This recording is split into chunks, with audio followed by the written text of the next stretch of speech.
ఒక్కసారి శివనామములను చెప్పి తర్వాత మనం ప్రసంగాన్ని ప్రారంభం చేద్దాం. ధవళవపుషమిందోర్మండలే సన్నివిష్టం భుజగవలయహారం భస్మదిగ్ధాంగమీశం మృగయ పరశుపాణిం చారుచంద్రార్ధమౌళిం హృదయకమలమధ్యే సంతతం చింతయామి. శివో మహేశ్వరః శంభుః పినాకీ శశిశేఖరః వామదేవో విరూపాక్షః కపర్దీ నీలలోహితః శంకరః శూలపాణిశ్చ ఖట్వాంగీ విష్ణువల్లభః సిపి విష్ణోంబికానాథ శ్రీకంఠో భక్తవత్సలః భవః సర్వస్త్రిలోకేశ శితికంఠః శివాప్రియః ఉగ్రః కపాలీ కామారీ అంధకాసురసూదనః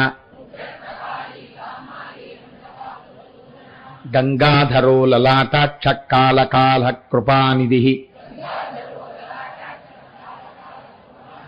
భీమః పరశుహస్తశ్చ మృగపాణిర్జటాధరః కైలాసవాసీ కవచీ కఠోరస్త్రిపురాంతకః వృషాంకో వృషభారూఢో భస్మోద్ధూళిత విగ్రహః సామప్రియః సర్వమయస్త్రయీమూర్తిరనీశ్వరః సర్వజ్ఞః పరమాత్మా చ సోమసూర్యాగ్నిలోచనః హవిర్యజ్ఞమయః సోమః పంచవక్త్రః సదాశివః విశ్వేశ్వరో వీరభద్రో గణనాథ ప్రజాపతిః హిరణ్యరేతా దుర్ధర్షో గిరిశో గిరీశో నఘః భుజంగభూషణో భర్గో గిరిధన్వీ గిరిప్రియః కృత్తివాసాః పురారాతిర్భగవాన్ ప్రమదాధిపః మృత్యుంజయః సూక్ష్మతనుర్జగద్వ్యాపీ జగద్గురుః వ్యోమకేశో మహాసేన జనకశ్చారు విక్రమః రుద్రో భూతపతిస్థాణుర్రహిర్భుజ్ఞో దిగంబరః అష్టమూర్తిరనీకాత్మా సాత్వికः శుద్ధ విగ్రహః శాశ్వతః ఖండపరశుః అజపాశ విమోచకః మృఢః పశుపతిర్దేవో మహాదేవో వ్యయో హరిః పూషదంతభిదవ్యక్తో దక్షాధ్వరహరో హరః భగనేత్రభిదవ్యక్తః సహస్రాక్షः సహస్రపాత్ అపవర్గప్రదోనంతస్తారకః పరమేశ్వరః ఏవం శ్రీశంభుదేవస్య నామ్నామష్టోత్తరం శతం శ్రీశివాష్టోత్తరశతనామస్తోత్రం సమాప్తం.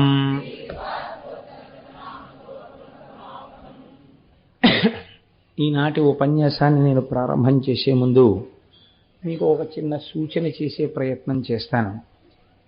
రేపటి నుంచి సుబ్రహ్మణ్య వైభవం గురించి ప్రసంగాలు ప్రారంభం చేస్తాను.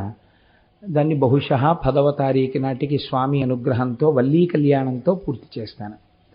వల్లీ కళ్యాణంతో 10వ తారీఖు సాయంకాలం ఉపన్యాసం పూర్తయిపోయిన తర్వాత 11వ తారీఖు ఉదయం ఏ 200 మంది ఇక్కడ ఆర్జిత గృహస్థులుగా ఉండడానికి సిద్ధపడి ఉన్నారో, అనగా పురుషార్థమును వెచ్చించి ఒక 500 రూపాయలు దాని కొరకు కావిళ్ళెత్తడానికి సిద్ధపడి ఉన్నారో వాళ్ళందరూ ఇతరులు. మిగిలినటువంటి భక్తులు కూడా ఉత్సవంలో పాల్గొనకూడదు అని భక్తులకు ఏమీ ఇబ్బంది లేదు, వాళ్ళందరూ కూడా పాల్గొనవచ్చు. కాకపోతే కావిడెత్తేటటువంటి వాళ్ళు మాత్రం ఆ ఆర్జితం చెల్లించిన వారై ఉంటారు. కాబట్టి వీళ్ళందరూ కావిళ్ళెత్తి దేవాలయ ప్రాంగణానికి చేరుకుంటారు. ఆ కావిడి ఎత్తడం ఎంత గొప్పదో మీరు సుబ్రహ్మణ్యేశ్వర స్వామి వారి యొక్క వృత్తాంతమునందు విందురుగాని.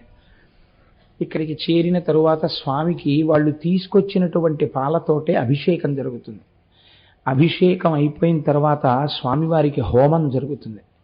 హోమం అయిపోయిన తర్వాత మనందరం ఇల్లు చేరుకుంటాం.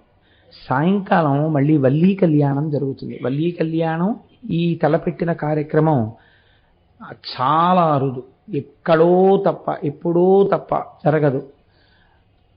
తమిళనాటైతే పిల్లలు లేని వాళ్ళు పడుకుంటారు. ఈ సుబ్రహ్మణ్యేశ్వర స్వామి వారి అనుగ్రహం కోసమని ఎవరు కావిడెత్తుకున్నారో వారిని సుబ్రహ్మణ్యుడు పూర్ణముగా అనుగ్రహిస్తాడు అని.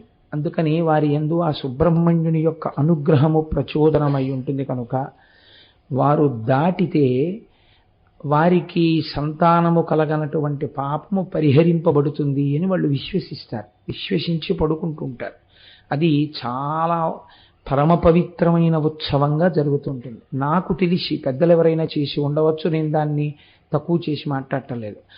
నాకు తెలిసి ఈ ప్రాంతాల్లో 200 పాలకావిళ్ళు ఒకే స్వామివారికి పట్టుకుని శివమహాపురాణాంతర్గతంగా సుబ్రహ్మణ్యేశ్వరుడికి సంబంధించినటువంటి ఉపన్యాసాలు విన్న తరువాత దంపతులు రావడం అన్నది నాకు తెలిసి ఇదే ప్రప్రథమంగా జరగబోతోంది.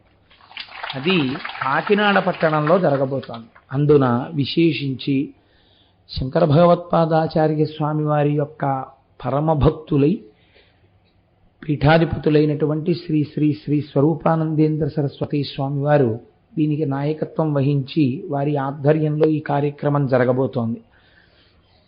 కనుక ఇంత పరమ పవిత్రమైన కార్యక్రమానికి రేపటి నుంచి మనం సుబ్రహ్మణ్యేశ్వర స్వామి వారికి సంబంధించినటువంటి కథా ప్రారంభం చేస్తాం.